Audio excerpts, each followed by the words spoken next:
Ladies and gentlemen, boys and girls, Adam the Ad Man with you, and I'm out of my head. Because tonight, I am extremely pleased to bring you something absolutely amazing. For those of you who are into costuming, we have a costume designer here. For those of you into acting, we have an actor here. For those of you into makeup and effects, we have a man who is a creator of a makeup and effects challenge. For those of you into conventions, specifically horror conventions, this is a gentleman you have probably seen often at Days of the Dead. I'm talking about none other than costume designer, independent actor, Chris Suicidal Blair. Chris, thank you so much for coming on the program. It's my pleasure to be here. Oh, it's our pleasure to have you, my friend. I was mentioning the suicidal in your name, and you had a fun little story about where you had gotten that name. So if you don't mind, I think that might be a cool way to begin this. So why don't we start there? Where did Chris Suicidal Blair come from? Actually, the suicidal was given to me by my hockey coach when I was about 7 years old. I was always the littlest player on every team, little guy in school, still kind of am. But I'd throw off the gloves and start swinging on anybody that checked me into the boards. And one day he pulled me on the bench and said, "You need to calm down, you're suicidal." And that name has stuck all these years. I just kind of owned it. I guess your friends loved it too. Oh, yeah. And then when the band Suicidal Tendencies, I discovered them, it was just even more fitting. Nice. We have a similar past in that you, I believe, got started in haunted attractions and such as a haunt actor.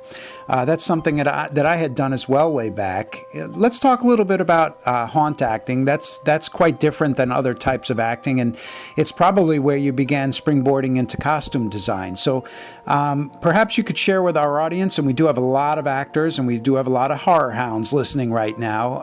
Could you talk a little bit about that experience of being a haunt actor? Yeah, actually, to be honest, I never was a fan of haunted houses. To me, the ones I had been to in the past were kind of cheesy. And there's a huge one in the town I live in called Fear Fair in Seymour, Indiana. And a friend of mine worked there, and she talked me into coming out one night. It was a couple weeks before they opened. They were still building. And I checked it out. I was kind of really impressed by the amount of detail and work they put into it. And one of the guys is like, "Hey, we'd love to have you do a scene." And he kind of walked me through it, and ironically, it was a suicide scene. I was the first scene in the house. And I put a double-barrel shotgun under my chin and blew my head off and scared the hell out of people. And they let me run with it, and I got addicted. Wow. After that, being encouraged to torment and scare people, it was like the biggest adrenaline rush ever. I'm not the biggest horror fan out there. More like the 80s, of course. Hellraiser, and the older, like The Shining, mostly the Stephen King movies and stuff. But it's just, the horror cons is more of a family atmosphere. Right. It wasn't like some of these bigger Comic Cons now, you feel like a human ATM. And now I go to some of these cons, and it's more like a family reunion 4 or 5 times a year. Right. You know, it's funny you say that. I experienced literally the same exact thing, that kind of family reunion feel whenever I hit a horror con or a convention. I had done some steampunk cons as well and things like that. And there's just certain clutches of people that you connect with, and it's just amazing. You're absolutely right. You may not have seen them in a year, but it is literally like everybody's back for Thanksgiving. Your costumes are actually, you know, I've looked at some of the work. They're really, incredible in the detail and such. So much so, and maybe I'm wrong, but did you run into Doug Bradley while in Pinhead at one point and literally get pulled aside? Yeah, the first time I met Doug was at a convention in Cincinnati, and he was the only reason I went to this convention. I put on Pinhead, and I'm standing probably 20 people back in line waiting to meet him for the first time, and I see him kind of cock over and look down, and he points at me and kind of waves me to come over. And then all of a sudden the cameras came out, and everybody there wanted a picture of me and Doug together, Doug and Pinhead. Right. And now I talk to Doug online. I see him at tons of conventions. Pretty much all the Hellraiser people know me now. Right. So I've become the Pinhead person. Right. So I've seen the photo of you as Pinhead, and it rocks. It's really amazing what you've done there. How'd you get involved in acting in film? Actually, it was purely by accident. I had some friends that were going to film a short about 6 years ago, and they called me up last minute and said, "Hey, can we borrow your son? Because we need a young child." And he was 9 at the time for this scene.